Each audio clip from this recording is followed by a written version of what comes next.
বড় বড় মুফাসসির পৃথিবীতে তারাও বলেছেন আমি যেটুকু বুঝেছি সেটুকু বললাম, আমি বুঝেছি কোরআনে কথা নয়, অতএব তার সিদ্ধান্ত ভুল। বরং রাসূল সাল্লাল্লাহু আলাইহি সাল্লাম বলছেন আল মাহিরু বিল কোরআনে মা সাফারাতিল কিরামিল বারারা, যারা কোরআনের উপর দক্ষ, কিছু বুঝে, ভালো পড়তে পারে, তারা দামি দামি ফেরেশতাদের সাথে থাকবে, তারা খুব সম্মানী মানুষ।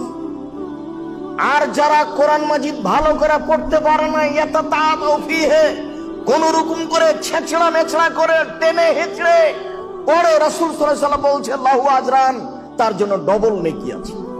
কোরআন মাজিদ তো আপনাকে আমাকে বুঝাতে পারলাম না, হুজুর তো বলেছেন কোরআন মাজিদে যদি উচ্চারণ ভুল হয় তাহলে গুনাহ হয়ে যাবে, তাই আপনি পড়তে চাচ্ছেন না। হুজুর তো বলেছেন যে বুঝতে না পারলে কোরআন মাজিদ না পড়াই ভালো, হুজুরের বাপও বুঝে না। হুজুর তো বহু দূরের কথা, যারা বড় বড় মুফাসসির পৃথিবীতে তারাও বলেছেন আমি যেটুকু বুঝেছি সেটুকু বললাম, আমি বুঝেছি কোরআনে কথা নয়, অতএব তার সিদ্ধান্ত ভুল। বরং রাসূল সাল্লাল্লাহু আলাইহি সাল্লাম বলছেন আল মাহিরু বিল কোরআনে মা সাফারাতিল কিরামিল বারারা, যারা কোরআনের উপর দক্ষ, কিছু বুঝে, ভালো পড়তে পারে, তারা দামি দামি ফেরেশতাদের সাথে থাকবে, তারা খুব সম্মানী মানুষ। আর যারা কোরআন মাজিদ ভালো করে পড়তে পারে না, ইয়াতাতাআবু ফীহি, কোন রকম করে ছেঁচড়া মেছড়া করে টেনে হেঁচড়ে পড়ে, রাসূল সাল্লাল্লাহু আলাইহি সাল্লাম বলছেন লাহু আজরান, তার জন্য ডবল নেকি আছে। ও তো হাফেজ সাহেব শুধু পড়তে পারে, ও তো তার অর্থ জানে না, ও তো গাধা বুখারীকে বহন করার মতো।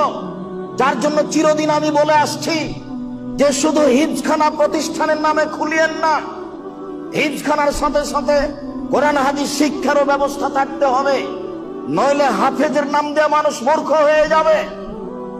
কি করে তার মাথায় জাগলো যে সুন্দর করে পড়তে পারেনি তাই সে পাপী?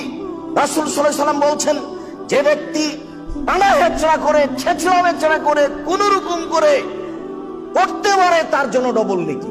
যে কোনো মূল্যে আপনাকে কোরআন মাজিদ পড়তে শিখতে হবে। মহান আল্লাহ বলেন হাযা যিকরুন মুবারাকুন, নিশ্চয় এটা মঙ্গলময় জিকির। জিকির হিসেবে পৃথিবীতে যত কিছু আছে, সুবহানাল্লাহ হোক, আলহামদুলিল্লাহ হোক, লা ইলাহা ইল্লাল্লাহ হোক, আল্লাহু আকবার হোক, সুবহানাল্লাহি ওয়া বিহামদিহি সুবহানাল্লাহিল আযীম হোক, পৃথিবীতে যত জিকির আছে তার চেয়ে উপরের জিকির, সম্মানিত জিকির, মঙ্গলময় জিকির হচ্ছে কোরআন। এ কথা আল্লাহ নিজে বলছেন ওয়া হাযা যিকরুন মুবারাক আনজালনাহু, আমি এটা অবতীর্ণ করেছি। আনতুম লাহু মুনকিরুন, তোমরা এই কোরআনকে বুঝতে চাও না, অস্বীকার করো, দূরে থাকো, এটাই সবচেয়ে বড় জিকির। মহান আল্লাহ বলেন ওয়া হাযা কিতাবুন আনজালনাহু মুবারাকুন, এই মঙ্গলময় কিতাব যেটা আমি মানুষের জন্য অবতীর্ণ করেছি, ফাত্তাবিউহু, পৃথিবীর মানুষ তোমরা এই কোরআন মাজিদ মেনে চলার চেষ্টা করো। পুরো রমজান পার হয়ে যাচ্ছে, বয়স আপনার 80 হলে কি হবে? একজন হাফেজকে রেখে, একজন আলেমকে রেখে কোন রকম করে পড়া শেখানো উচিত ছিল। যার কারণে এদেশের মক্তব আবার পুনরায় চালু করতে হবে। যে মক্তবে আমরা ছেলে মেয়ে একসাথে কোরআন মাজিদ পড়া শিখতাম, দোয়া দুরূদ শিখতাম, সেই মক্তবকে দেশে কবর দেওয়ার চেষ্টা করা হচ্ছে। জামিয়া সালাফের পক্ষে থেকে একটি শাখা আছে আদ-দাওয়া ইলাল্লাহ। আদ-দাওয়া ইলাল্লাহর একটি গুরুত্বপূর্ণ অংশ হচ্ছে এদেশে মক্তব চালু করা। আপাতত রমজান মাসে আদ-দাওয়া ইলাল্লাহ সদস্যরা প্রায় 300টি মক্তব চালু রেখেছে। প্রায় 200টি মক্তব উত্তরবঙ্গে নিয়মিত চালু করেছে। সম্মানিত মসজিদের মুসল্লি, কোরআন মাজিদকে যথাযথভাবে মূল্যায়ন করার জন্য অনুরোধ জানাচ্ছি। তা পড়ে যে কোনো মূল্যে, তা সম্ভবপর বুঝে যে কোনো মূল্যে 24 ঘন্টায় একবার না একবার আপনাকে কোরআন মাজিদ পড়তেই হবে, নইলে কোরআন মাজিদ আপনার বিপক্ষে দাঁড়াবে বিচারের মাঠে। আল কোরআন হুজ্জাতুন লাকা ওয়া আলাইকা, কোরআন আপনার পক্ষেও হতে পারে, কোরআন আপনার বিপক্ষেও হতে পারে। তখন কি হবে?